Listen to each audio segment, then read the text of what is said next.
Hey, welcome everybody to podcast number 63 from 5-Pin Universe. I'm your host, Kerry Kreitz. Like to bring up our sponsor, for the month of May was allstarbowlingsales.com. You can use a couple promo codes, 5PINU 15 for the promo code to save 15% off your purchases on their website. And we have a pretty special guest on this week, so we'll run the commercial and then we'll bring everybody in.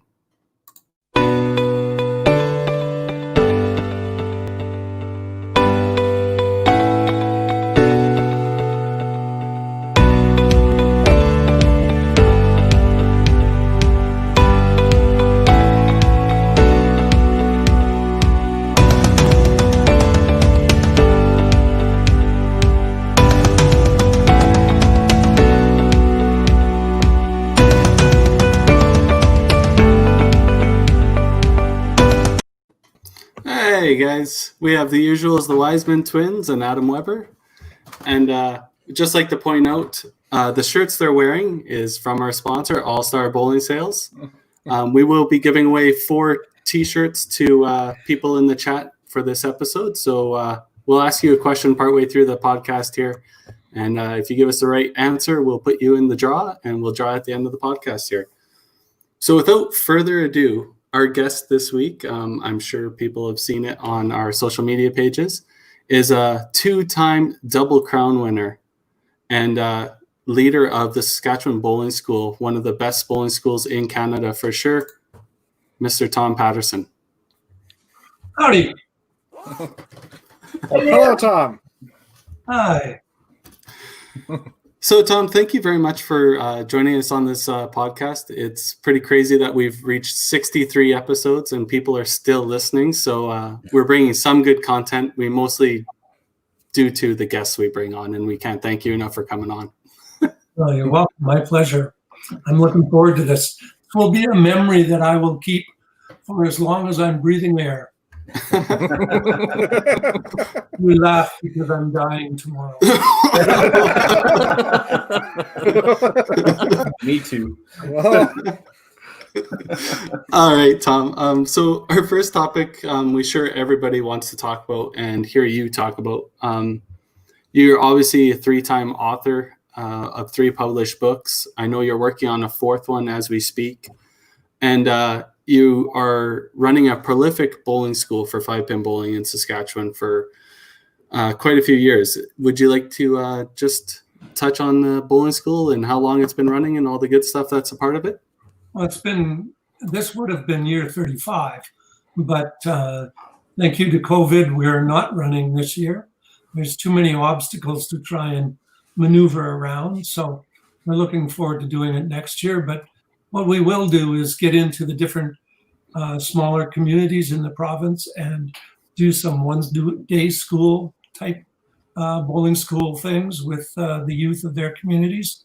We'll do that. You know, if you ask me why is the school successful, I think my best approach would be ask Dexter and Tim, because they may be old, but they're really older, apparently. So, Dexter and Tim, what do you remember about it? It was always phenomenal. It was something we always looked forward to all summer. You get there, you may have thrown maybe a game or 2 before you get there, and then you bowl 100 games in a weekend. It was it's different from all the other schools from my understanding, anyways. Where it truly is a school. You're committed to it. You spend hours upon hours working at your craft. It was far less camp-like than the other ones, where you spend a couple hours working on the lanes, and then you go into the classrooms and you spend times working on workshops in there. I can't tell you how beneficial the sports psychology classes were, or the meditation classes, which was, honestly, after 3 days of working your butt off, that was our chance to nap in the basement of Eastview. But just you get to work with the best Well, some of the best players, but definitely the best communicators and coaches in the game. And you get to make yourself comfortable around those people too. Going through that school definitely prepares you for, the adult ranks, because you're used to being around them. You know what you need to do for work ethic. You know the weaknesses in your games. You know your strengths of your games, and you have a ton of resources to help you through it. So it was definitely probably one of the most beneficial things you could do as an up-and-coming athlete in this game. I'll be honest with you. I was kind of a little awestruck when we first went. Mom just said, "Hey guys, you're going to bowling school. Tom Stevenson goes there. You're going to go there, and you're going to enjoy it." So we went, and I'll be honest with you. I was on the first team. I think I was with Darren Hibner, and I think Jimmy Llewellyn was my coach, right? And it's just a kind of a small world how things work. I found it like, I think I went in there as a 203 average, and then I finished going there with a 260 average, right? And I think it's all because of what you started there, Tom. The people, the pros, everything. The coaches are all together as one, right? Obviously, the work was great. We learned a lot. Obviously, the mental game work and everything else like that. We worked hard on not so much. We played a lot of games, not a lot of games, but a lot of working on the lanes, and we also did a lot of great stuff afterwards. I don't think I can. Speaking from Alberta's standpoint, I don't think Alberta would be nearly as strong if it wasn't for your school, Tom. I mean, you look at how many people have went there and gone and been successful in the last 20 years. It's all because of you and because of your coaches. And I strongly, if anybody, I said, and I'm maybe out of line with this, but I say, if you have a place to go, you go to Saskatoon or you go to Regina now for this school. Like, I would never, ever ever tell anybody to go anywhere else. And I really strongly feel that, Tom. And not just that, I mean, we've had friends for a lifetime. I mean, you look at the chat here, we've known Chelsea forever. John Mones, I think one of my first memories was he did a truffle shuffle in the middle of the lunch line, right? When he was a little chunkier back in the day. And you know what? We had some really great times with that. And I wouldn't change it with the world. Like, we loved it every summer, and it's all because of you, Tom. So you have a lot more credit than you ever, you don't give yourself. I'm 30% of the answer of the equation. Yeah. 70% are the people that are coming constantly. It's always been easy finding people to come to the school as staff members, as pros and as instructors. And it's that combination of pros and instructors at the level that they are involved at in the game that truly makes a difference. So thank you. You two are the best promotion the game's ever had. So thank you very much for what you say, and in support of the bowling school. We're really thrilled to have your words. It's helpful. Always, Tom. Well, by the way, every school year for 35 years, once Alberta started coming, of the entries, Alberta represented 20 to 40% of the total entries each year. Mm-hmm. So that's awesome. We consider that some years we hit 100. 20% of you to 40% of you were Albertans. Mm-hmm. Yeah. It's definitely one I wish I had went to back in the day. Had a chance to make it to a couple of the years for the Alberta one, and now hearing kind of the stories and everything about the coaching, mainly the coaching styles and the pros that were out there. I'm sure it would have been much more beneficial to make that trip out there.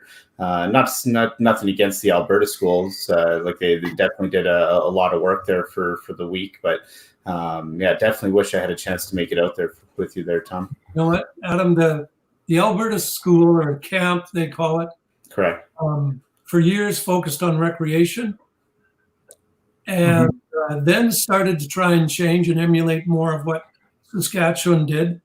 I think they came to a crossroads and decided not to do their bowling camp school thing at a provincial level anyway. But I'm sure they've got a lot of talent in Alberta. I'm sure they'll come up with something that works well for them. Well, We'll find out, I guess. Well, we have another year to figure it out. So. So, Tom, I've never asked you this, but how did the school come to be? Like, how did you decide you just wanted to get it over or start it up? The irony of it all is in 1985, I was invited to participate in the Alberta camp. And I did. I went and I don't remember what I did, a classroom session only. And we went to the lanes for 1 hour. We had 1 hour of class time and 1 hour of lane time, and we were done for the day. Wow. And that was the same the next day and the next day.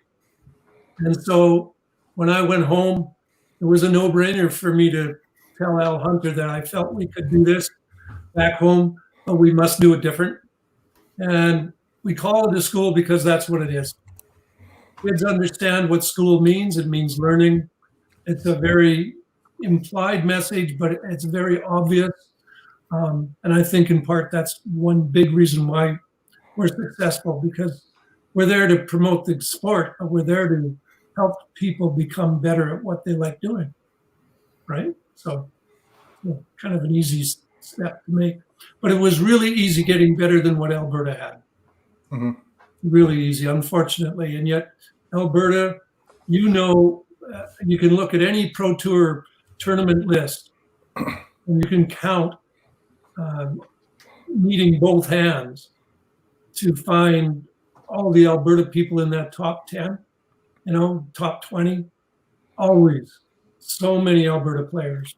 So Alberta has a wealth of talent that could really make something work real well in their province. I guess the movers and shakers in Alberta have made a decision about what that is, and they're more privy to that than I am, but I know it doesn't involve me. And, hopefully they'll figure something out that works for them. With that being said, Tom, to my recollection, and I don't follow a ton of this, but you've been a part of the BC Bowling School for the past couple of years as well, right? Yeah, we've done the British Columbia School for 15 or 16 years. Oh, wow. And we did a Manitoba school as well for about a dozen years.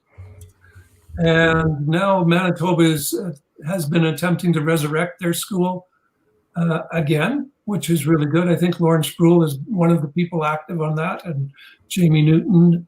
I don't know what their model looks like, but BC's is only 3 days rather than our 4, but it's basically a carbon copy of what we do in Saskatchewan. And it's filled with phenomenal talent in terms of instructors and pros. It's really top drawer good stuff. Awesome. That's great. I think it's just super important to get the right person at the head of it. And truly, I think that was you. I mean, you've throughout your career, you've done so many things, and you've been around so many of those people that the connections you have made has made it obvious. I'm sure that made it far easier for you to get those people on board with you. I mean, as long as we went to bowling school, that's where we learned. We met Lynn and Bruce and Gino. I mean, we were around them a little bit before, but those are really where you created those connections with those people. And truly, I think that's a big reason as to why we progress in the game is because of those connections. So, well, thank you very much. Yeah. We'll do what we can to promote what I know that I can do, right? And teaching is one thing I know I can do. Yeah, absolutely. I can do it. Yeah. And not to sell yourself short there, Tom, you were quite the avid bowler at the top of the sport for a long time. Obviously, a 2-time Double Crown winner is nothing to shake anything at. Could you go over some of those memories at being at the top of the game?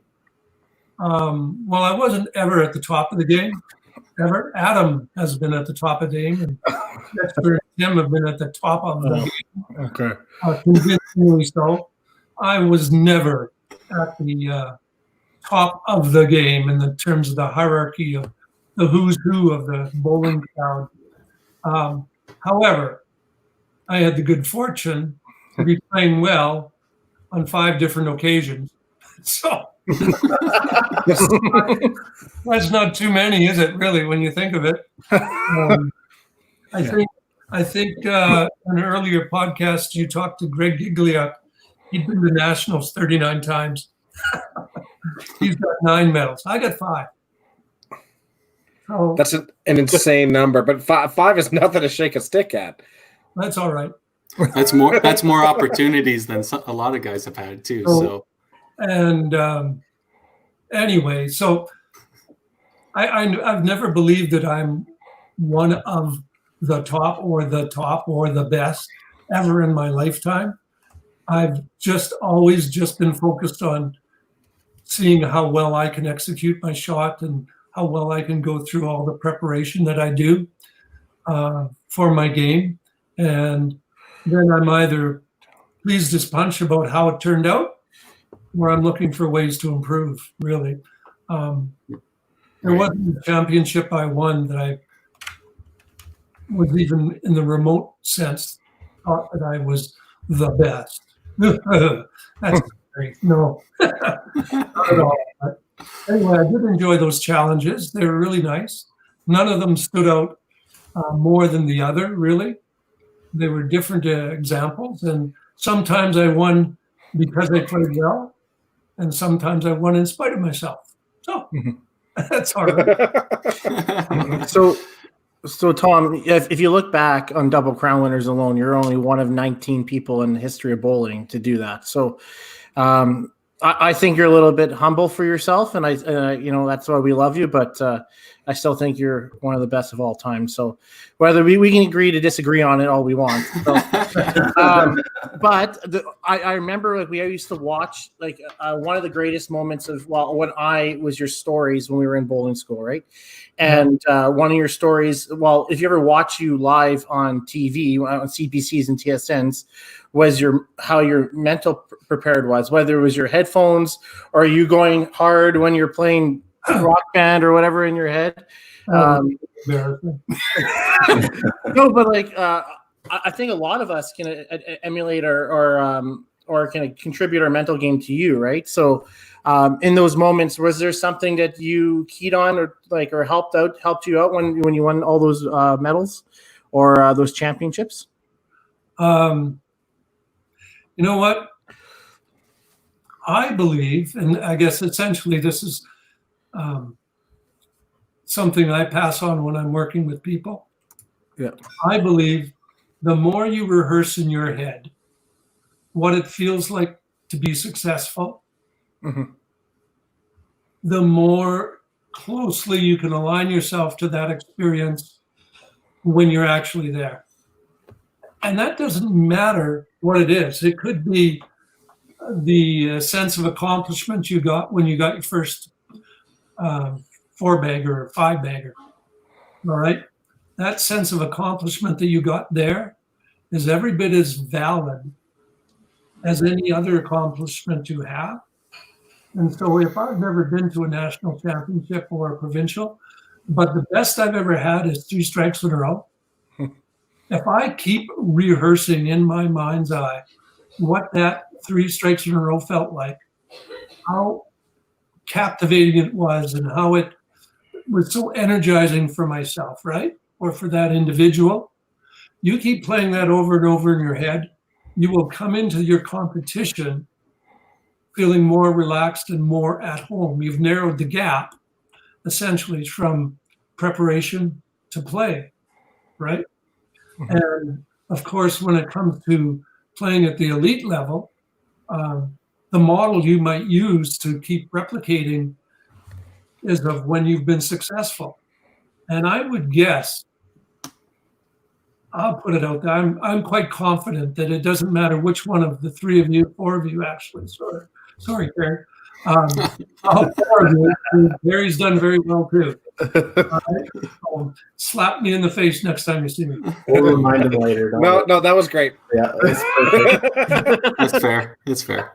Anyway, whatever that image is you have, the more you relive that experience in your mind's eye, the closer you come to replicating it, to come, seeing it come to fruition.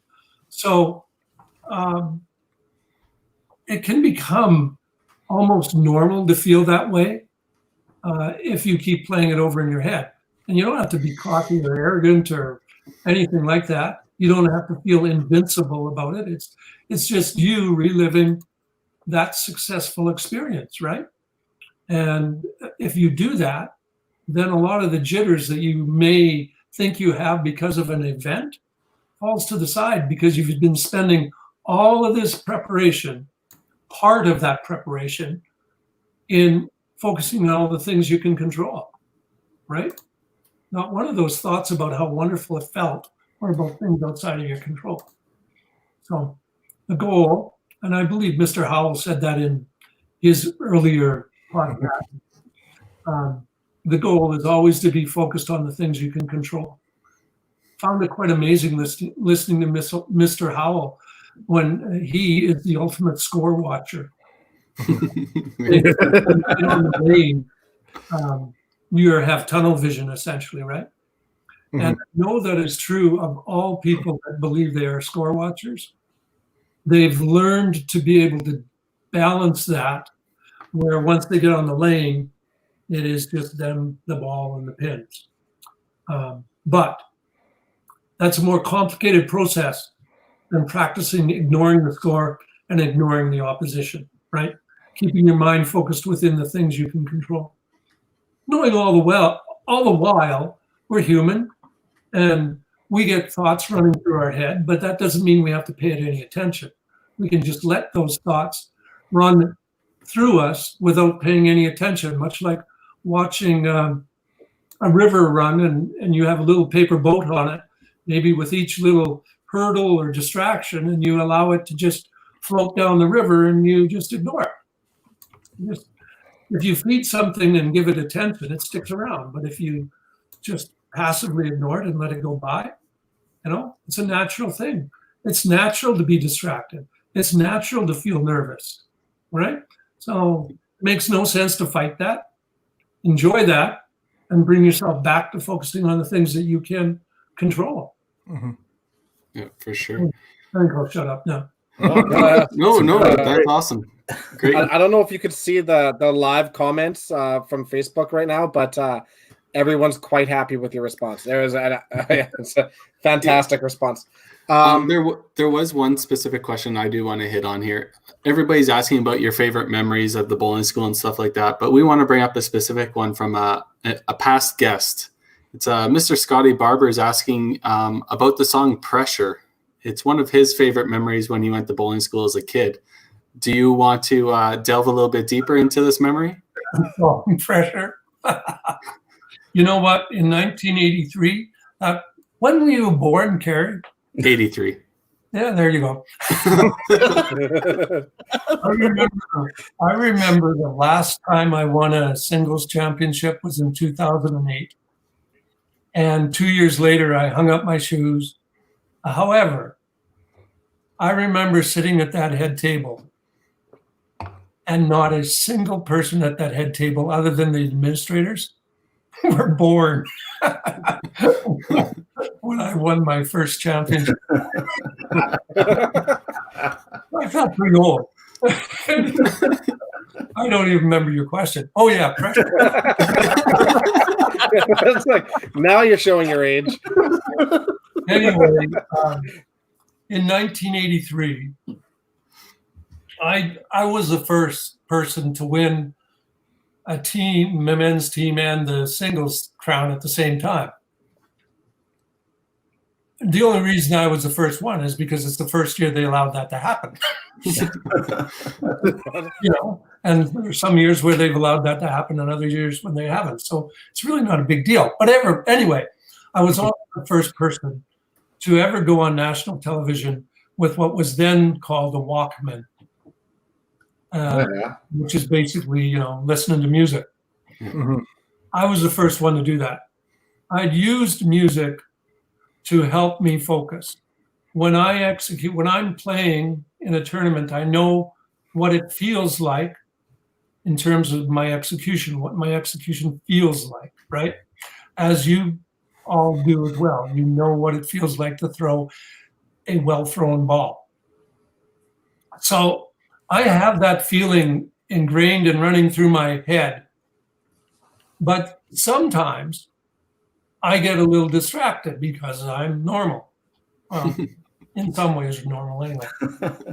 And my Walkman was there, if I needed it, to just help me refocus. Anyway, the gentleman I was playing, I believe his name is Hein.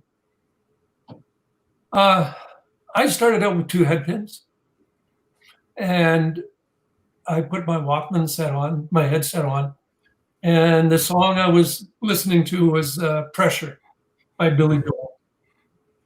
All of my training back when I competed, I did a lot of exercising, and one of the things was cardio running. And when I was in my 20s, of 1983, I would run 4 or 5 miles a day, and I'd have my selected music just like you do. And the song that always came back to me was Pressure. And I used that song kind of as my go-to song when I got distracted. And so I plugged it on my head, and then I started making these god-awful gestures, which I had no idea I was doing. And it was so embarrassing when I saw it on TV. Oh, geez, it was so embarrassing. However, it served its purpose. It brought me back. I took them off and went about doing my bowling, right? It did its job. Shortly after, a few years later, they disallowed the use of headsets on the lanes. So maybe they saw what they saw and said, "Oh, very good." They canned it, maybe. I don't know. Anyway, that's the story of Pressure. Thank you very much, Scott. That's the first time I've talked about that. I'd just like to remind everybody that's listening to this live podcast right now, we are going to be giving away 4 All-Star Bowling Sale t-shirts. So if you want to be entered into the draw, please become part of the chat. Type in. It doesn't matter if you're on Facebook or YouTube. We'll add you to the list as you type in. And it's not for every comment you make. You only get in once. So make your comment worthwhile, and it might get put up on the screen. So Tom, let's keep building on this idea that you're giving back and you're running these schools and helping out the youth into the programs. What do you feel is the next step for the newer associations like the WCBT and even 5-Pin Universe? In what ways would you like to see these associations help out or help grow the youth? Because we all know youth is the future of the sport. Well, your WCBT has really done a phenomenal job. I know, Gary, you've given me a lot of data to use when I do finally sit down and write a letter to TSN and CBC. And you've done a really good job. I know that I shared with you the notion that you need to rebrand yourself because it reminds me much like years and years ago when there was a Western Canadian Championship and then a Canadian Championship, essentially pitting West against East. Mm-hmm. I did some research tapping the shoulders of 4 or 5 people from Ontario to get their understanding of what's going on in Ontario. And there are some movers and shakers there that are working at developing the same concept that you have. Yep.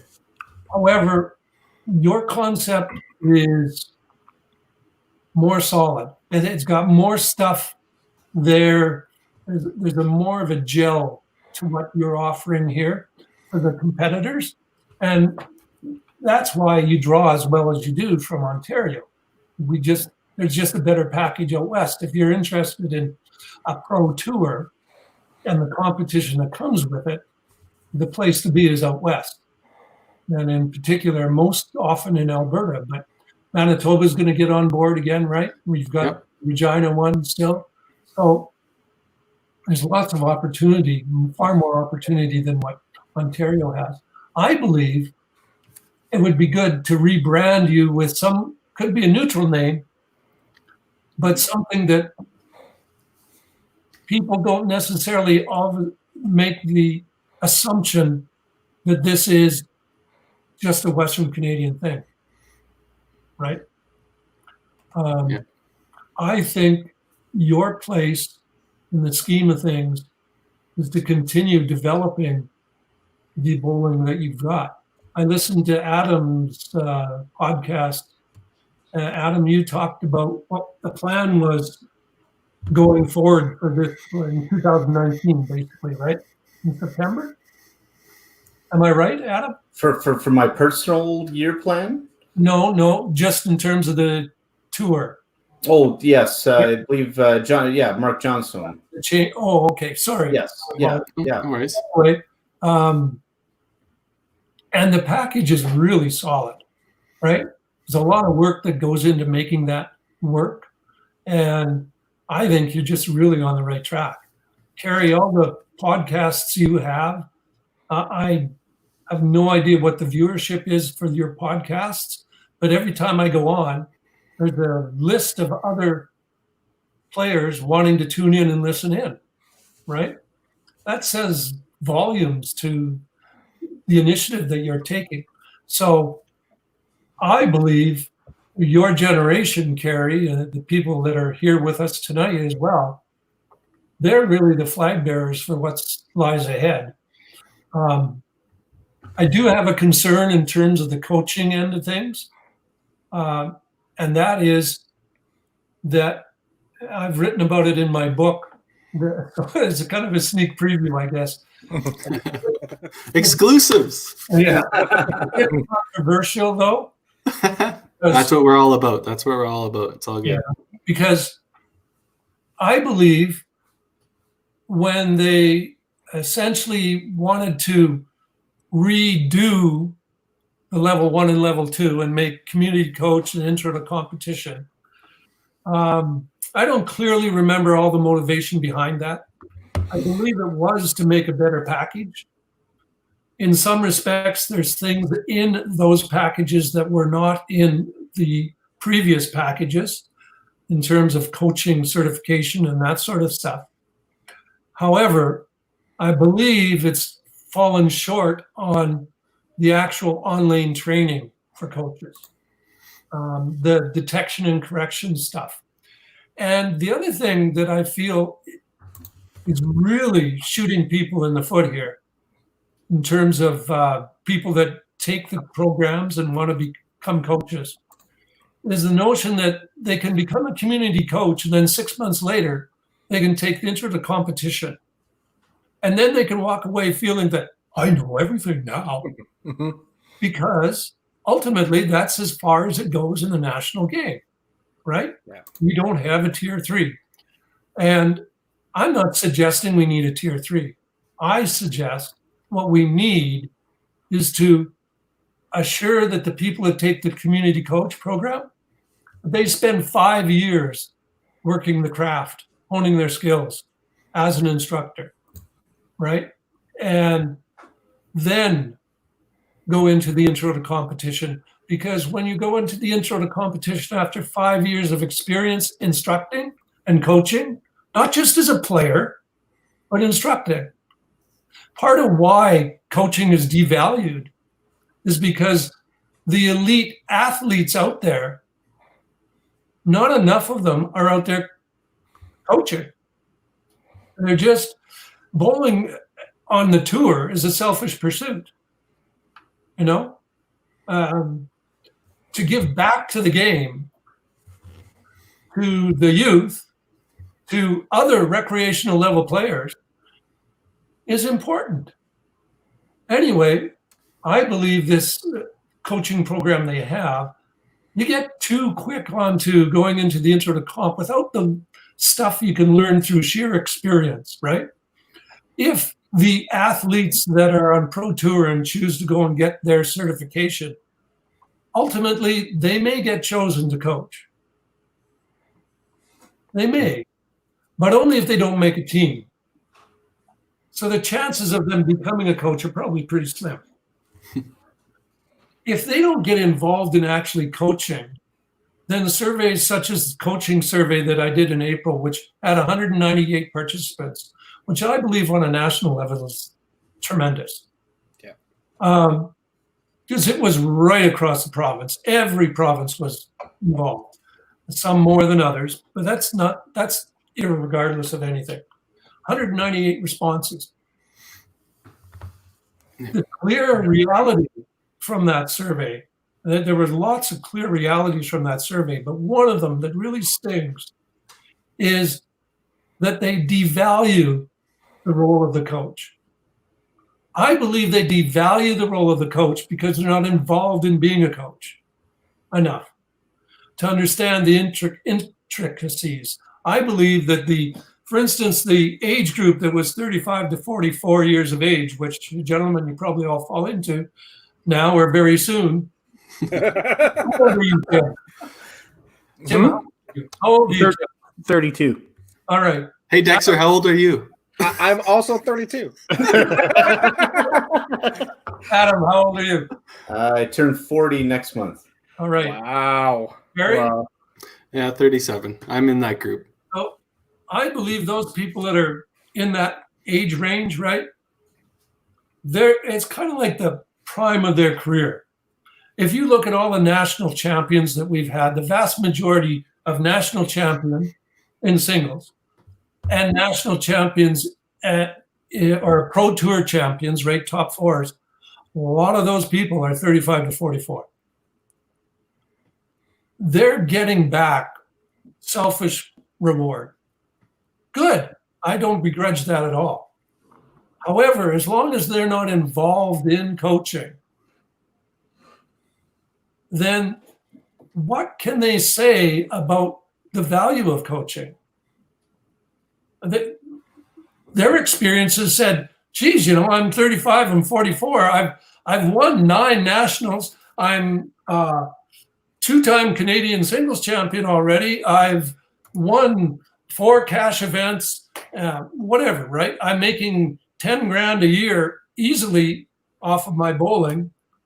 What help do I need? And so they consequently don't see the true value in having a coach. That's a pretty narrow-sighted view. If you want to look at professional sports as a whole, I'm pretty sure Michael Jackson wanted Phil Jackson on the bench, right? If you watched his series, Michael Jordan. Michael Jordan. Michael Jordan, sorry. Oh yeah. Can you imagine Michael Jordan? Michael Jackson? Oh, Michael Jackson. The most graceful basketball player ever. Yeah.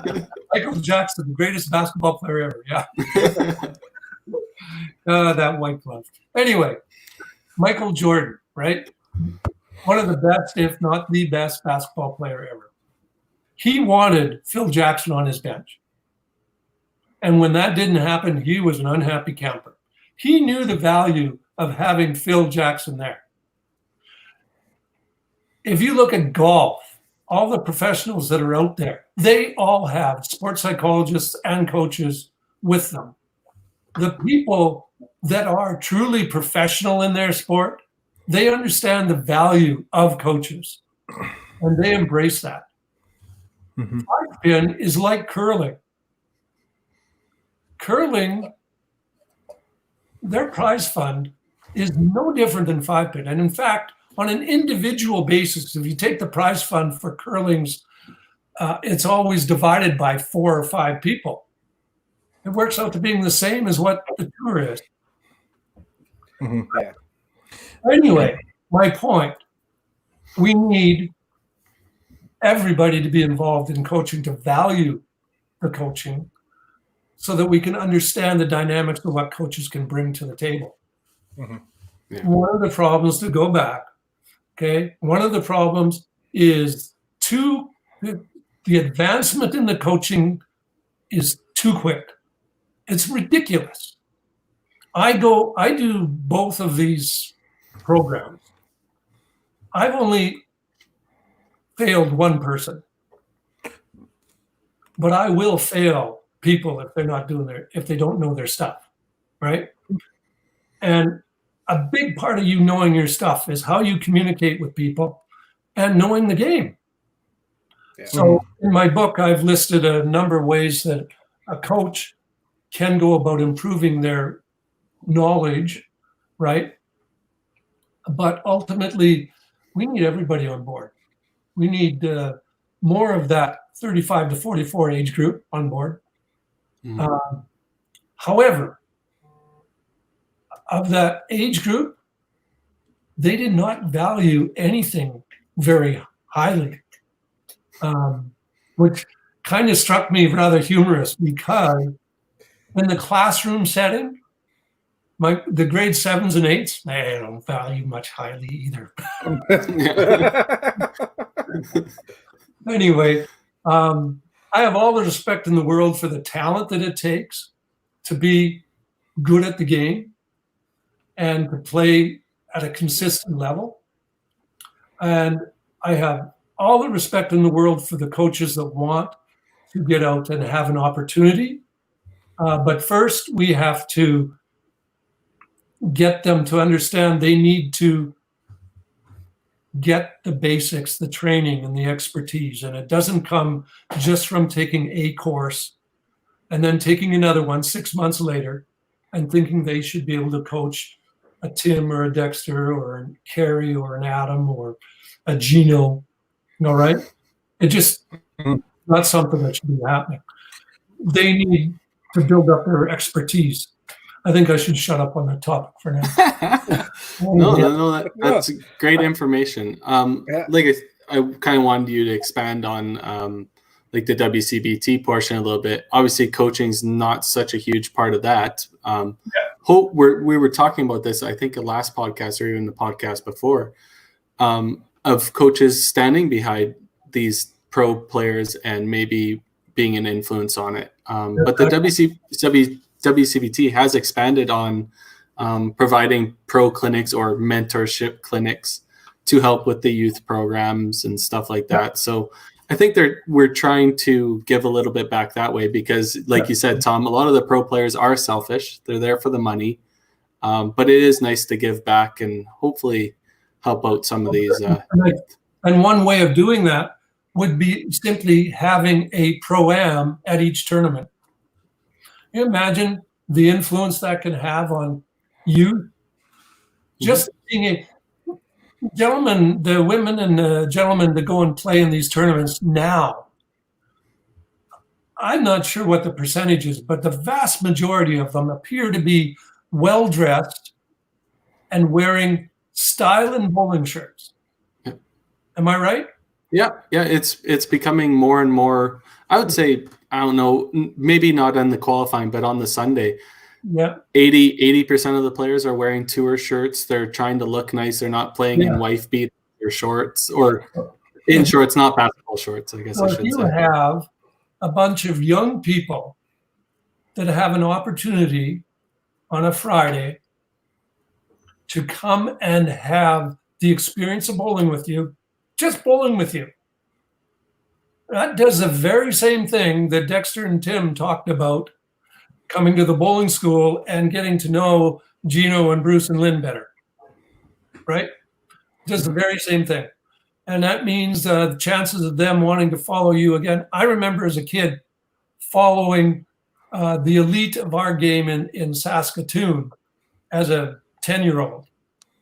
I'd want to go and watch their qualifying rounds, right? And I remember being so excited when I was 13 and Don Wilson asked me if I wanted to play on his team in the men's league. And to me, Don Wilson he and Larry Tyson were the best bowlers in our city and province, probably. And that was just like that. I was on cloud 9 when that happened. And those kids that want to compete in the game or enjoy the game, if they have the opportunity to rub shoulder with a pro that looks like a pro, acts like a pro, That is the best advertising you can do. So I think, Carrie, to talk as long as Lynn does is hard, but I think, Carrie, if you were able to put together pro-ams where these kids could rub shoulders with you, great. I believe that one-on-one connection is good use of your time and your influence. Mm-hmm. Yep. So we have been with the WCBT. We have been in the last couple of years. It's not really a pro-am, but we have been doing like a youth seminar. Yeah, I've seen what you've done in, I guess, Heritage Lanes, right? Yeah, and it's super informal. I'm sure we could expand on it, but it is, when you're talking about following those people, I remember doing that with a couple of little guys from Red Deer who actually don't even bowl in YBC. Their parent or their dad used to bowl in YBC, but they came in. They did kids bowl free in the summer. They came in for the youth clinic. We had a little competition with them, and then they stuck around. They stuck around and they watched all my matches to just because they were excited, and they made new friends. And yeah, you're absolutely right. Just making those connections can make a world of difference for sure. Yeah, Lenny would like us to replace the consolation with another event, but that's for another discussion, I'm sure. Lenny, replace consolation with anything or just eliminate it. Oh. Yikes. Says the top of the tour. Yeah. Let's think about the middle guys here, guys. Yeah. I've got like Carrie and I. The guys that miss every second cut. Those are the guys you're trying to target here. Yeah. I think Nathan Cooper has a good comment in here too. Is start adult bowling school to teach coaches, and I think that's something that we really miss. I mean, having the coaching clinics to learn to get your certification is one thing, but I think having that as a resource to further expand coaches' knowledge would be fantastic. No, but BC has done that. When I come out in July, they have run adult schools the day before the bowling school for kids. Typically, we would have 20 to 30 people come out for it. That's awesome. But it is a good idea, Nathan. Yep, absolutely. Don't put all your investment in youth alone. Helping out anybody is worth. Well, I think, Tom, I could be wrong, but I think what Nathan is saying is to have, a clinic to teach these coaches further in depth into the game. Not so much to expand their own game, but to expand the knowledge of the game so that they can coach better as well. Yeah, absolutely. Good ideas. Yeah. I could tell you if some of those coaches, they don't have to play one of these events, the Pro Tour events, but if they showed up and watched a qualifying shift or if they watched the Sunday, they would get a ton of information. Absolutely. Yeah. It's the best players. They're putting their own money on the line to win money. Yeah. You're going to see the best competition there is, and it only will help people to learn other people's games. You know what, Carrie? That's point number 4 in my book. So anyway, no, the idea of simply coming to silently observe, right? Learn by observing. It works really well. It works well as an athlete. I can remember I used to play tennis a lot when I was a kid. And I remember watching the Stars of the Year then. And I'd phone up my best friend, Tony, and said, let's go play tennis. And we'd both be so much sharper just through osmosis of watching, right? And the same would hold true of the coaches if they would come out and watch. Yeah. Yeah, I totally agree. Watch with a purpose. Don't just watch with a beer in your hand to, socialize and visit. Come and watch with a purpose. Yeah. Agreed. Totally agree. So we'll segue into our next segment here. Mr. Weber would love to ask you our special guest questions. So maybe get ready because you're probably going to be talking just as long as you've already been talking. These are pretty easy, Tom. Growing up, who's your bowling idol? Well, you know what? As a within the city of Saskatoon, my favorite two people to watch were Larry Tyson and Dawn Wilson, and a couple of women by the name of Barb Phelps and Ann Sawatsky and Shirley Quayle. So those were my top 5 picks in terms of watching men and women bowling in our community. However, on a competitive level, as I was developing my competitive skills, there were 2 people I emulated. One was a 10-pinner by the name of Earl Anthony, and the other was a tennis player by the name of Bjorn Borg. I really loved the way they carried themselves. I loved the way they were so consistent. Anthony, I could learn a lot just by watching him throw, how smooth he was. And Borg and Anthony were both mentally, obviously very tough because they were both champions of their sport for many years. But they had a really strong head game that espoused calmness. And that was something I had to work. I know Lynn talked about him having to work on calmness, right? To find out who he was as an individual.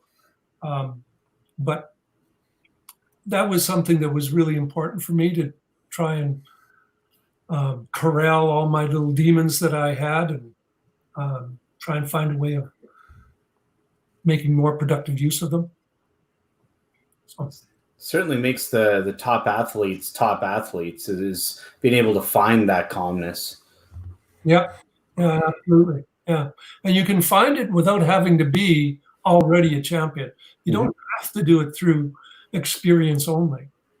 The shot that you throw when you were 9 years old and got a strike, let's roll that back. Let me self-correct that. Once your body has the physical ability to throw a ball without it being a problem because the ball is too heavy, right? Or your coordination isn't there. So let's take the 16-year-old, the 15-year-old, right? Strike the 15-year-old throws and the strike the 15-year-old that is now 25 throws, probably not a lot different. So they can rehearse what that is and narrow the gap quicker than they actually think, right? You don't have to wait for just experience to teach you how to do these things. But okay, I'm done. Next question. It's a phenomenal answer.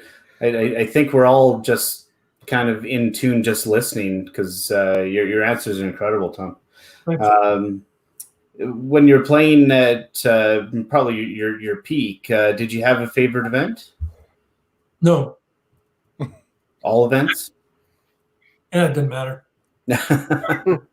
Everything that I chose, I always had a 5-year plan. And I believed I dedicated myself to that 5-year plan. Typically, that 5-year plan came to fruition well before the 5 years. All right? Didn't take 5 years to come to those goals. But I had a 5-year plan. And I thought everything I entered as a job. And with that job was a business plan. I was going to do X, Y, Z along the way, right? I had my measuring sticks to tell me how I was doing and to monitor it. And, I wasn't nearly as prolific as a lot of the players out there. However, I could leave the tournament knowing that I'd learned stuff and not beat myself up over it, right? Beating yourself up over the fact that you didn't win is stupid. If you're beating yourself up because you didn't win or because you screwed up a match, all right? If you're beating yourself up for that, maybe you've got the whole idea of what competition is, essentially just a test, nothing more, nothing less.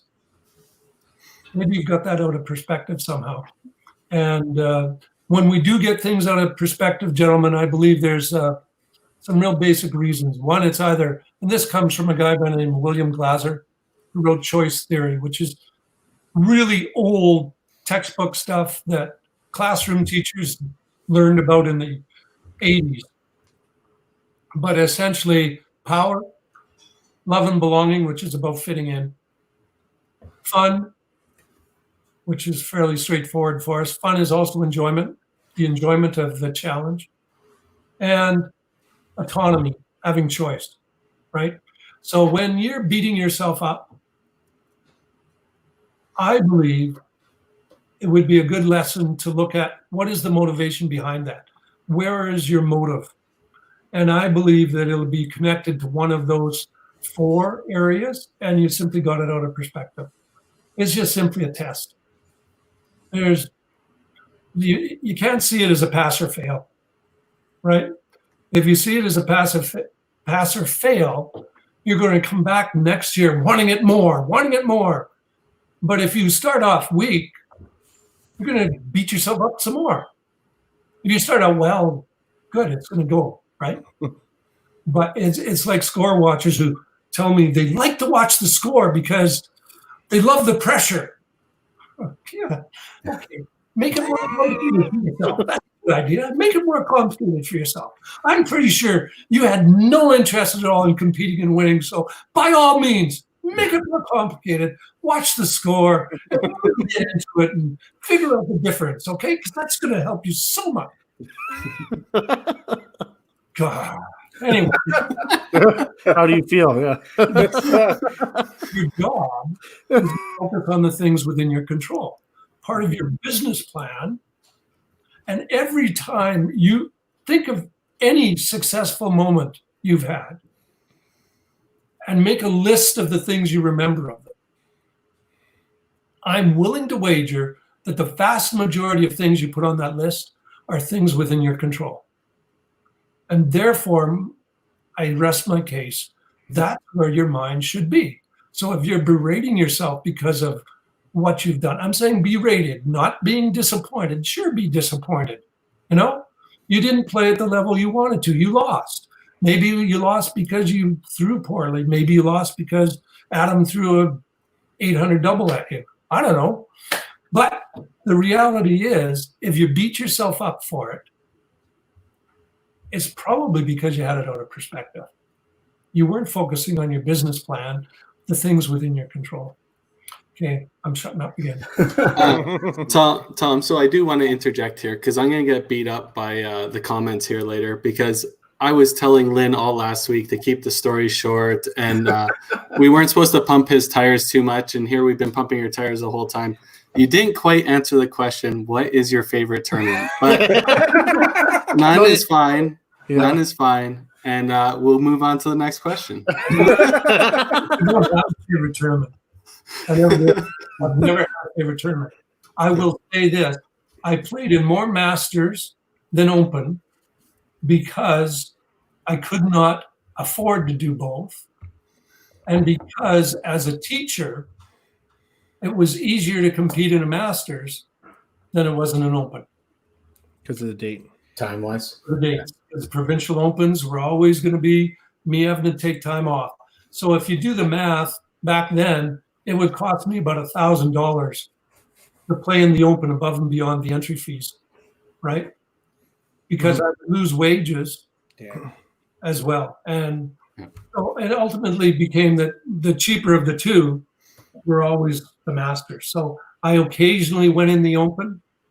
I went in the Open a lot before I went into teaching. I went in the Open every year.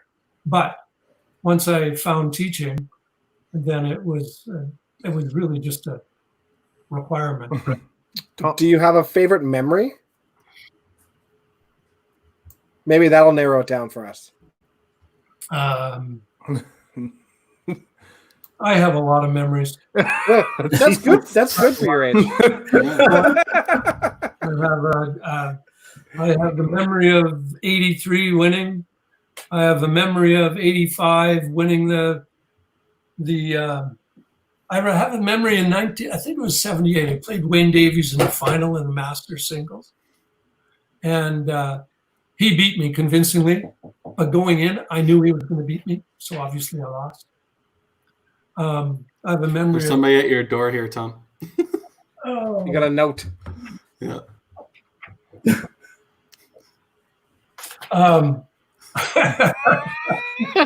Do they allow note passing in your classrooms? Yeah, especially in the paper boats. Anyway,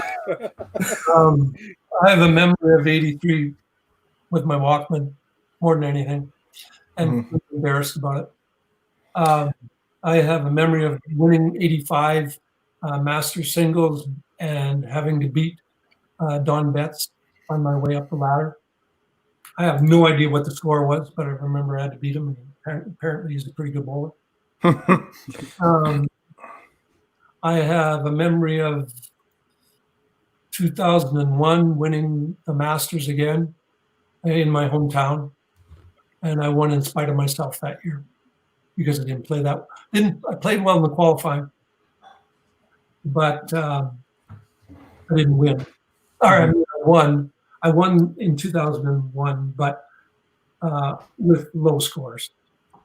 And I remember Walter Heaney giving me heck because I didn't play well. Sounds like a Walter thing, yeah. All right, Walter. Thank you. Anyway, I remember. What else? I remember CBC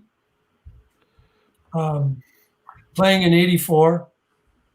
The very first year of CBC, they seeded the singles champions into it. And I remember winning my first match against Phil Foley, who I think he and Kevin O'Leary are two gems from Newfoundland of my age who are really outstanding, fine young people at the time, old people now. And I remember Phil had just finished recovering from cancer. And he was there and he played phenomenally well. And he had me. But unfortunately, that one corner pin stood. And it changed the fate of me winning. And then I knew the next match I was playing John Zivix from Regina. And I knew I was going to lose because I thought he was better than me. You see, I never ever thought I was better than everybody. I always thought everybody was better than me. Bit of a complex. Anyway, I remember playing in that CBC in 2004 and leaving that event, wanting to make sure that I made it back there by qualifying the way you're supposed to, because they changed the qualifying line. And when you talk about motivation, fitting in, I wanted to be able to qualify the way I believed everyone else was doing it. I wanted to be able to show my peers that I could qualify the way they had to and not just be seated into a show. It took me 7 years before I figured out how to put that on the shelf and leave it alone. I remember going to BC for a national championship and thinking that's all I was there for. And it turns out I got a recognition award from the Masters that particular year for my contributions to the sport and my family being there. I remember how much I cried. I almost cried as much at that as I did at my wedding. You know, I cried at my wedding so much that my best man leaned over to me and said, "Tom, are you okay?" And my brother-in-law, who can bench press 400 pounds, said, "Val, do you want me to take him out of here?" Pretty much. So I remember those things. Next question. Good. Hey, Tom, I actually wanted to touch base a little bit on one thing you mentioned in that one is just kind of your business plan going into an event. In your personal opinion of basically all things that make up a competitive player, 0 to 100, how important is goal setting and mental preparedness going into an event? Obviously, it's important. I think a lot of the goal setting that people do tends not to include writing it down. I think if you write down your goals and you journal your time competing, I think it can only work well for you. I used to journal all the time. And I would use, the words I would use were not big or complicated or anything, but they were so clear and concise in my mind that 7 years later, I could look at that same sheet again and bring back those memories and learn what I had learned from that to apply it to what I was doing next. And that was part of goal setting. But my goal setting is about, yes, it's about results-oriented stuff, but it's also about what am I going to do to get to that place, right? What are some of the things that I'm going to do to give myself the best opportunity to be successful?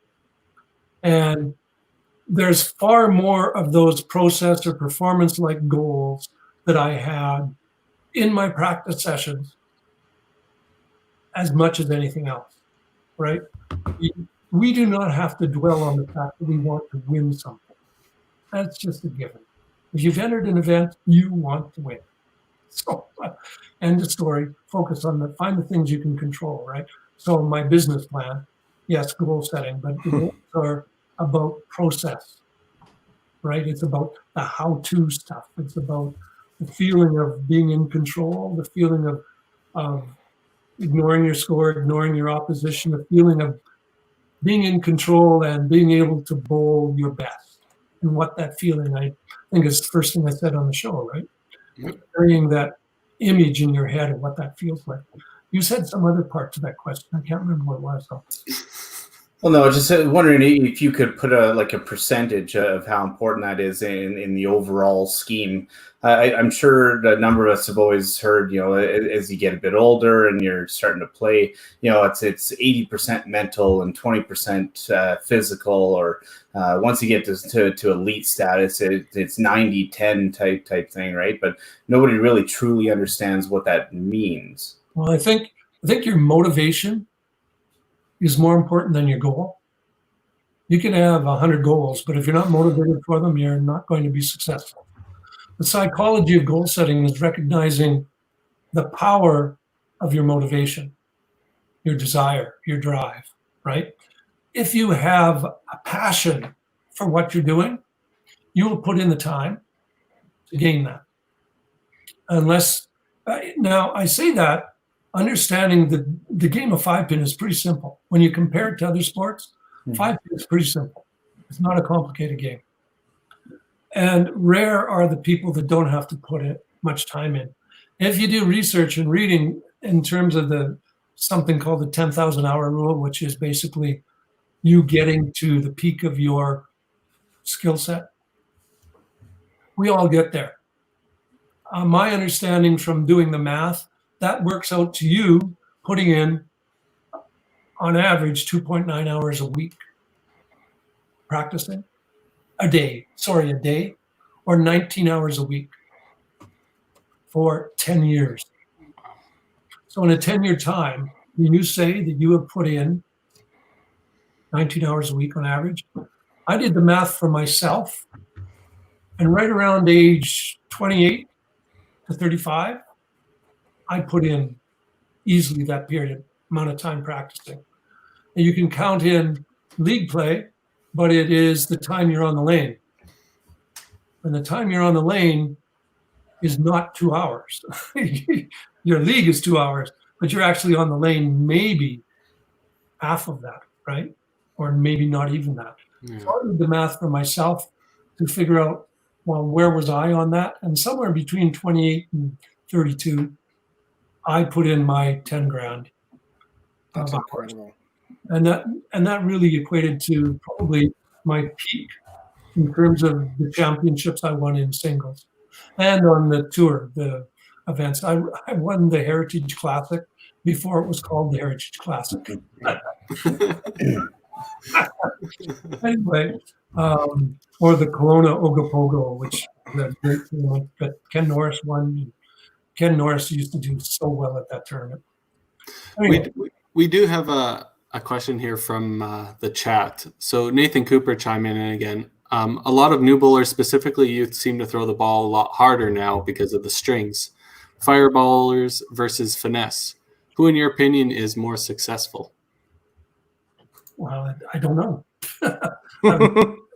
who's more successful, but I do know that the proprietors worked at trying to make the strike zone a little more amenable, a little more favorable for the recreational player. And so they came out with the base, right? That goes underneath, I don't know what they call it, but the plate you put underneath it.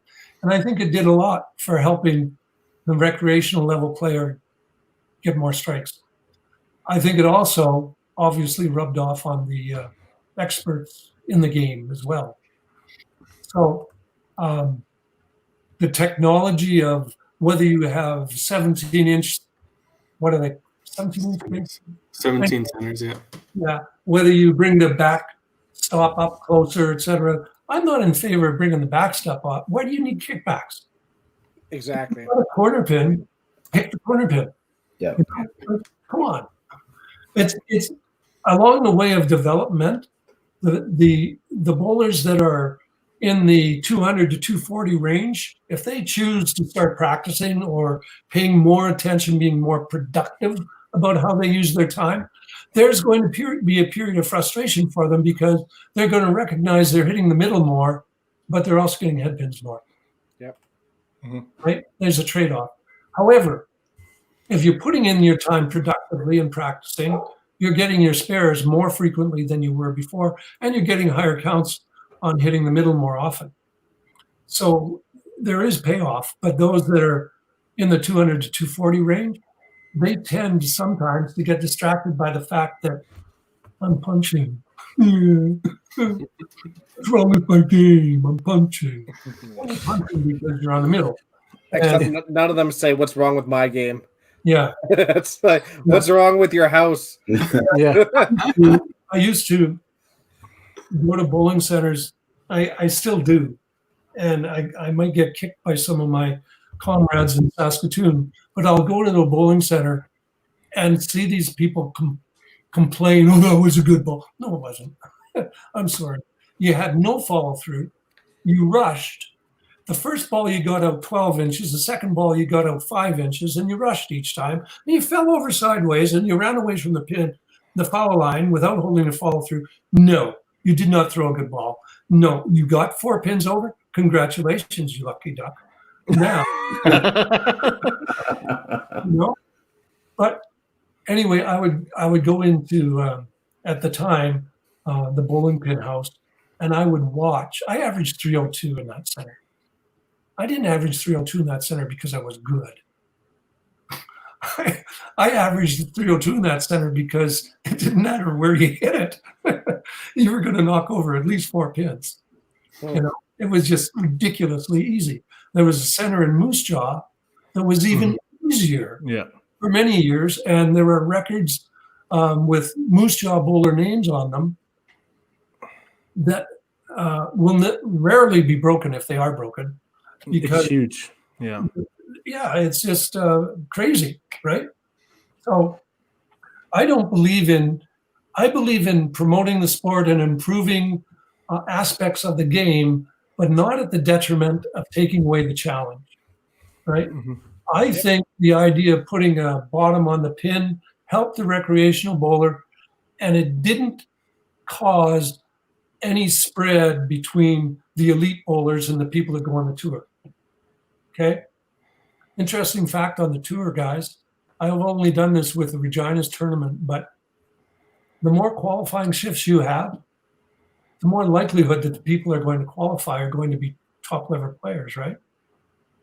So using only the Regina tournament, on average, if you've never made it into their tournament, into the match play, into the top 32, you've never made it, you have an 18% chance of making it. Your chances would improve if instead of 4 qualifying rounds or 5 or whatever it is, you only had 2. So that makes sense. Everybody can have a bad day, right? Yeah. Next question. Perfect. Well, I've only got a few more within the personal questions.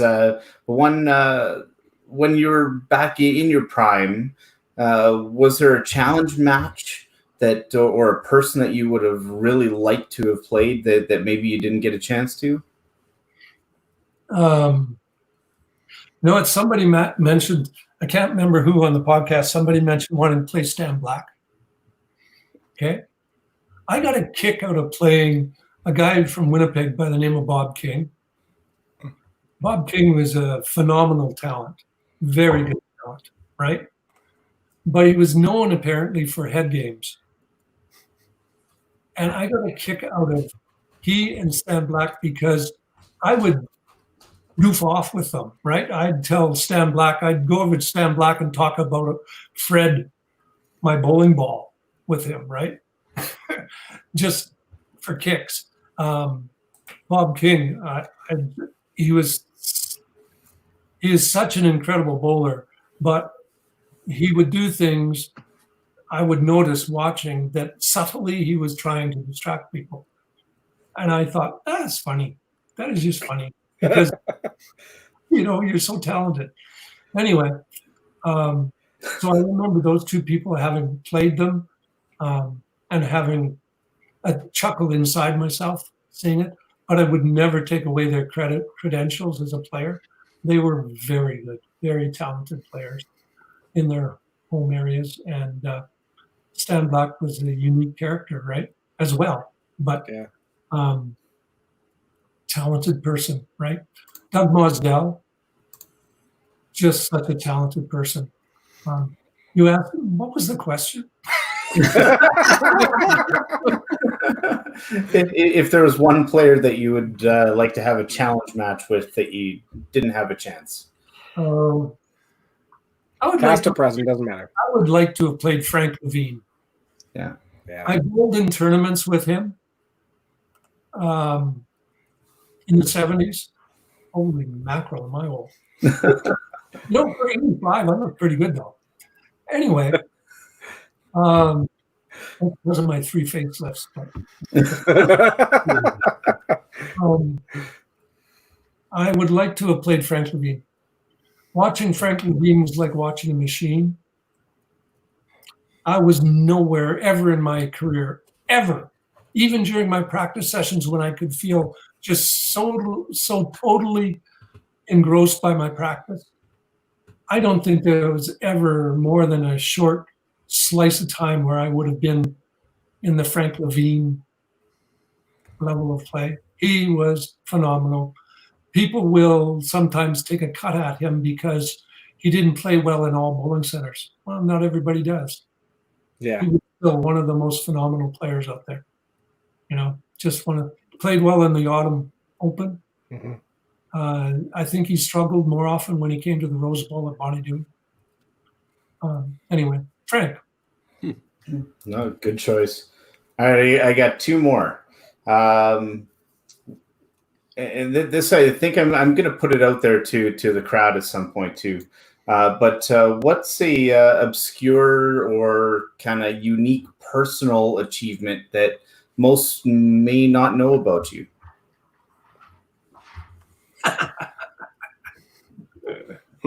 Most obscure.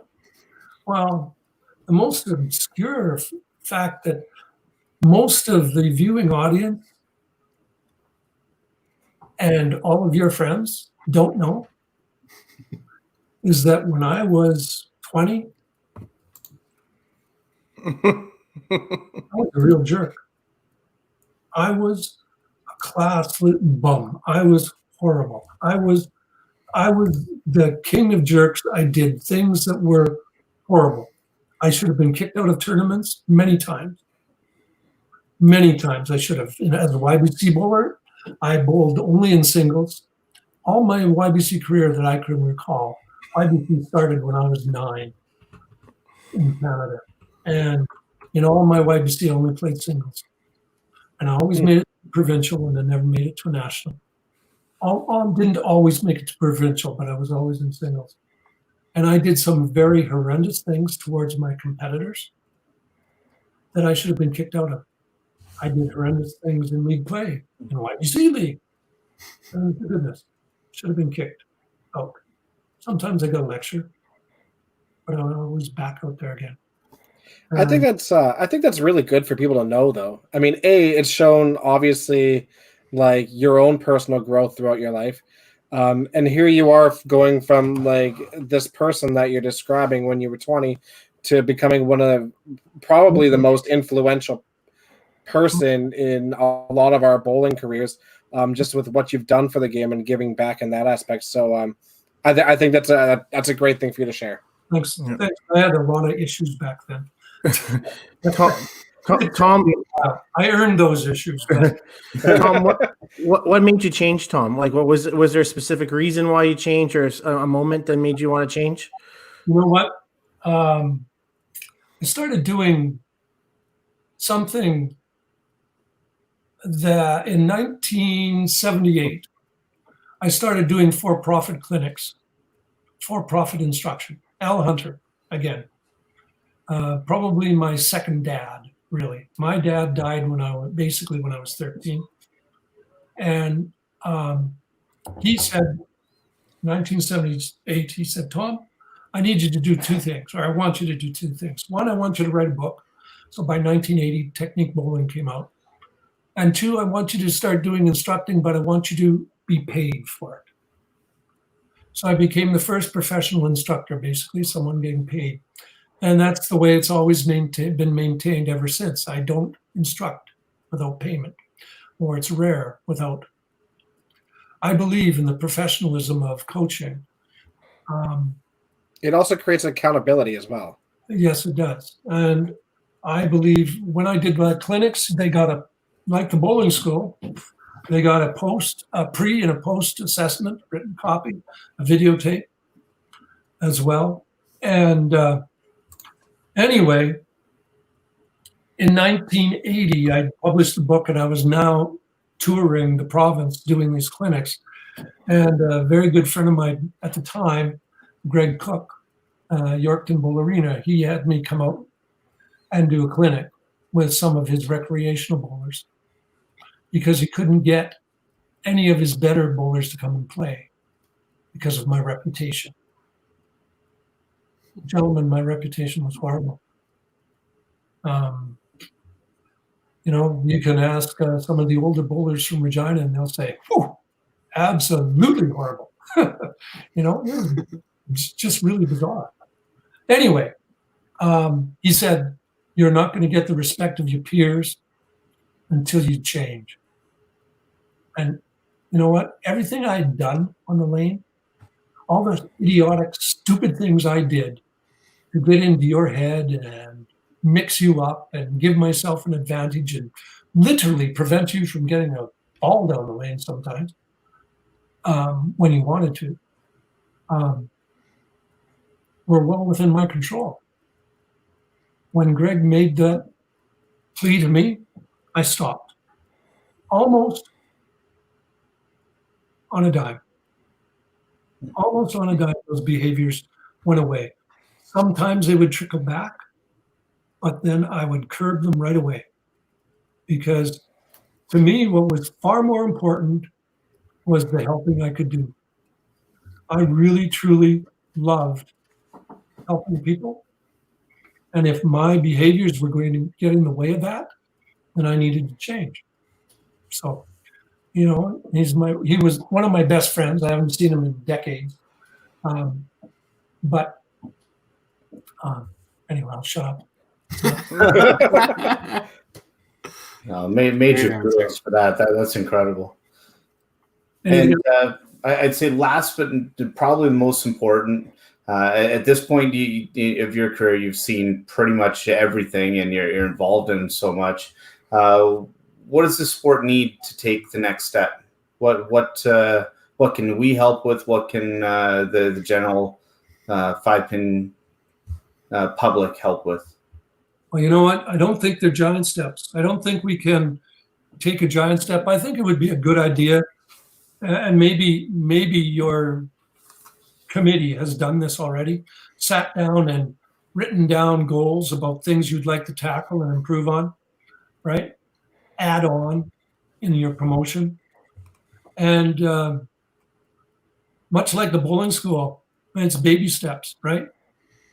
The first year the bowling school was around, we had 56 competitors in 1986, and they were all local Saskatchewan people.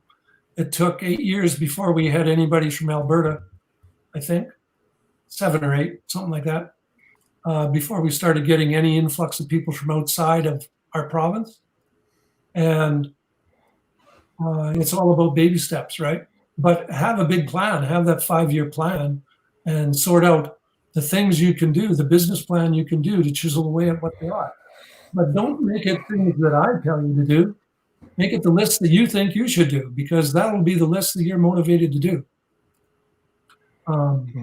My ideas are my ideas, and some of them will come to fruition. I think my most recent one is the idea of creating a mentorship group. And I think there's a lot of potential for that. However, that's my idea. And people can piggyback on it and do it in their communities. But ultimately, I believe the best way the sport's going to progress is people like you who are really, truly passionate about what you're doing and have convinced and shown that you are indeed passionate about it. Sit down as a committee. You probably have, as I said, brainstorm the things you want to do in the next 5 years and lay out the baby steps to help you get there, right? I think, Carrie, I mentioned you that long ago, 2 years ago, we had a conversation, and I said something about getting on Dragon's Den. I thought we needed to figure out a way to get the sport onto Dragon's Den. Right? Because the exposure for everybody that's gone on Dragon's Den, whether they get chosen or not, is huge. It's phenomenal. You know? People, they've tracked people on that show. Anyway, that's not a venue for me to go through. I threw that out to Carrie, but that's like a giant step, right? Yeah, it is, yeah. You need the baby steps to go along before there. And I think I can shut up on that. I do have a. Can I have a question for each of you? Sure. Of course. Okay. Tell me, I'm going to fall trap here. I'm going to fall in the trap of saying, tell me one thing. All right. You have 10 words or less. Tell me, where are you going to be? What's going to be different in 15 years?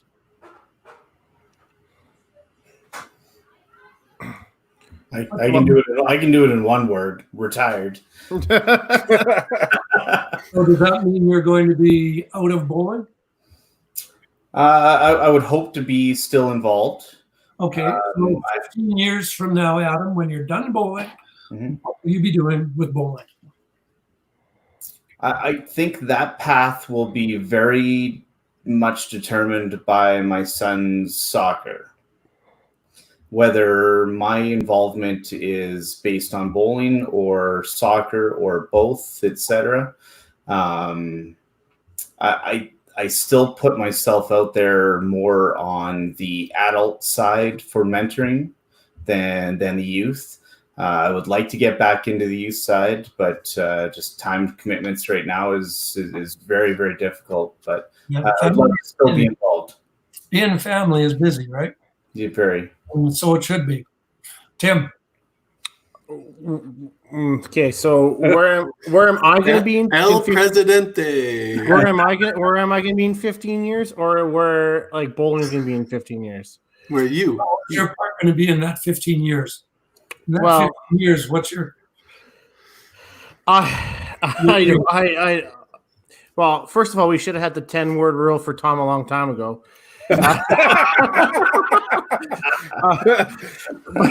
But I think I probably will just be involved. I probably might not be playing. I've said that a long time ago. I said I'm like I wouldn't want to play for a long time. I just think, honestly, it probably. Oh, thanks, Robert. I'll be married and divorced. Thank you. I can only follow your footsteps, buddy. So I think I'd probably just be at a center, working it and be involved that way. I don't know if I'd be anywhere else. Probably. That's that 10 words. Yeah. Yeah. None of those words were first though. Yeah. I think I'll be more involved with the coaching side, and I hope I'm still competitive at that time. I don't see. I'm the opposite of Tim. I don't see myself ever really giving the game up. There's definitely lots of times where I'm frustrated, but I mean so I'm hoping in 15 years that I'll still be relatively competitive, but probably go down the path that Lynn went down, competitive and coaching in between. And then when, the competitive work goes away, be more coaching sort of thing. So, and then, maybe do some more things on the production side of things. In 15 years, I'll get you back at the bowling school. All right. Good. I honestly, I need to get back. I do. I 100%. I need to get back. Okay, Carrie. Pretty much in the same position I think I am now, promoting 5-Pin Media and hopefully a bigger tour and just growing that. I think that's my objective in this sport. And the clarity of that. Very good. Yeah. Gentlemen, it's been a slice. Thank you very much. Are we done? Do you want to be done? Do you I don't know if we're done or not. Are we? I figured no. Add one more question. One question a few people were asking, Tom, is where can they buy your books? Are they for sale? They're not available. I have some Technique bowling books still in a box. I think about 20 maybe. And I distribute them very gingerly. They're like, 40 years old. They're yellow. It's ridiculous. The Lane Logic one, I have one copy, which is obviously my copy, and that's it. And with Lane Logic, I don't have any digital templates for it, which is weird because it was once upon a time digital. But anyway, I only have the one copy. The book I'm currently in the process of putting together. Right now, the chapter on coaching is 61 pages long. The chapter on practice is 21 pages long.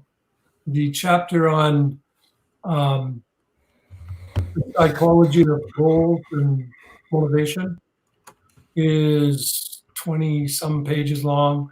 The whole thing, the 6 chapters, the whole thing is well over 200 pages. So I'm reconsidering how that would even play out in distributing it.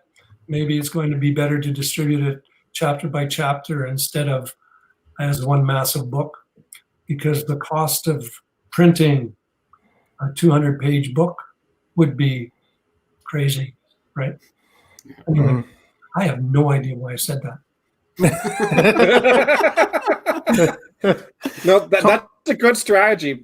Sit there and tell everybody it's going to cost a ton to make these, and then that way you could charge whatever you want, and no one will know the difference. Well, it may cost you $1, but we're a ways away from that. Is there a way we can help you sell those on a different platform? Like it's just you. I mean, I don't know how you want to go ahead. I know they're going to be in high demand when you talk about it, right? And when you bring it out, I know you could probably do a digital copy. That people will be all over that too. It might be another way where you can save your printing costs, but or maybe the tour just throws it up on their store and we can help you out with that. I don't know. I like how Tim's is jumping all over selling your book, Tom. Not sure about your profit margins here, but Tim's all over it. I don't care about his. I think it's a great thing. We don't have that in bowling, right? And I think it's great to have it, and the more people have it, the better, right? Yep, for sure. That is something for Tom to discuss with the powers that be, Yeah. not on a live stream. Oh, I hear you. Who would those powers that be? Yeah.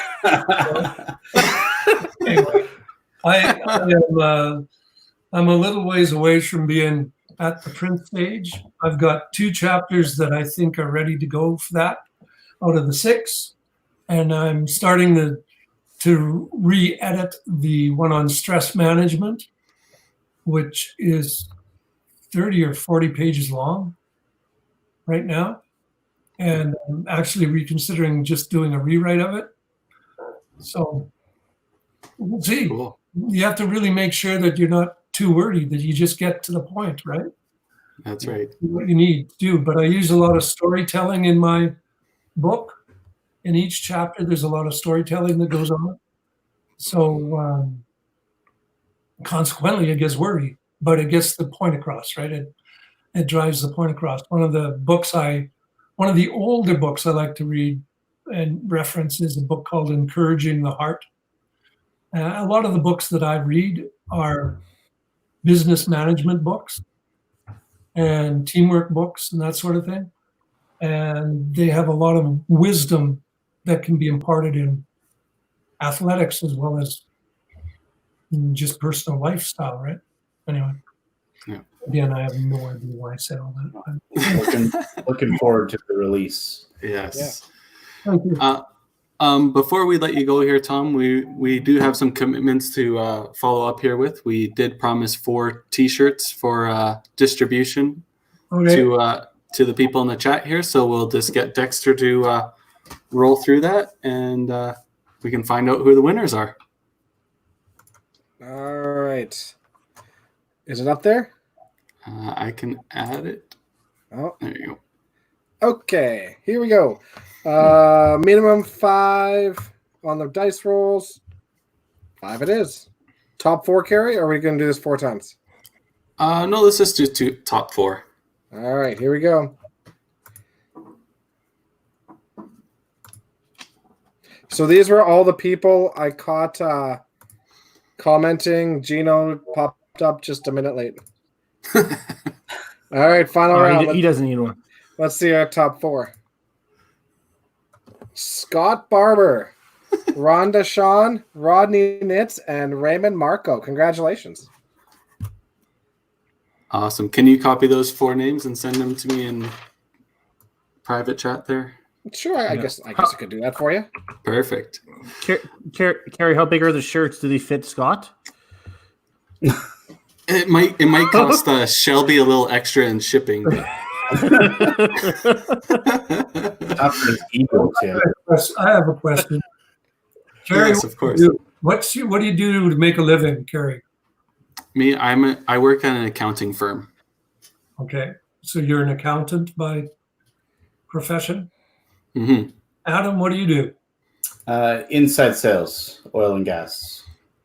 In oil and gas. So is that looking a lot different these days? Thankfully, I'm in aftermarket, so there's been a bit of a downturn, but everybody's still maintaining. So thankfully, we're not nearly hit as hard as most. Yeah. And Tim and Dexter, the bowling center is not open yet. No, we're bums. Yeah. And do you know when that's going to happen yet? Is there any timeline? No? August. Yeah. No, we're stage 3 at the moment. There's talk that might change, but I actually got an email back from the Alberta government today confirming we are in stage 3 still. So what stage are you at now? 1. So there's only 3 stages for us. Stage 2 commences on June the 19th at the earliest, depending on how well the province is doing, and then stage 3 after that. So if they follow their pattern, my guess would be end of July, August 1st, if we stay in stage 3. Yeah, that's that's just when you're in your own business. That's just got to be so difficult. Yeah, and you know what? We've always said in the bowling alley there's always something to do, and after 2.5 months of this, it's getting harder to say that. So consequently, I did some work for the WCBT, working on some stats stuff, and I did some stuff for you today too, collecting some data, and yeah, All right, got to spend Okay. our time somehow. Tim and Dexter. I hope things open the doors sooner than later. Thanks, Tom. Thanks, Tom. I would really like to come out there and throw a ball or two. Yes, please do. I was going to say I think you were the first person that I ever had a side bet with at a tour event ever. Oh, really? You were betting me quarters my first TPC. Oh, right. Yeah. How many? Once again, 5-Pin Universe doesn't endorse gambling. Yeah, by the time you paid your accountants, you probably didn't have much money left, right, Kerry? That's right. That's probably true, yeah. All right, Tom, you're more than welcome to stay on the line here for a bit. We're just going to run our commercials and end this podcast. Once again, thanks to everybody in the chat. We can't thank Tom enough and the rest of the podcast crew spending their time with us. I'd like to thank everybody that came to join in. Thank you very much for helping make my day. Really appreciate it. Thank you, Thanks, Tom. Tom. This was absolutely fantastic. Wow, incredible. Thank you.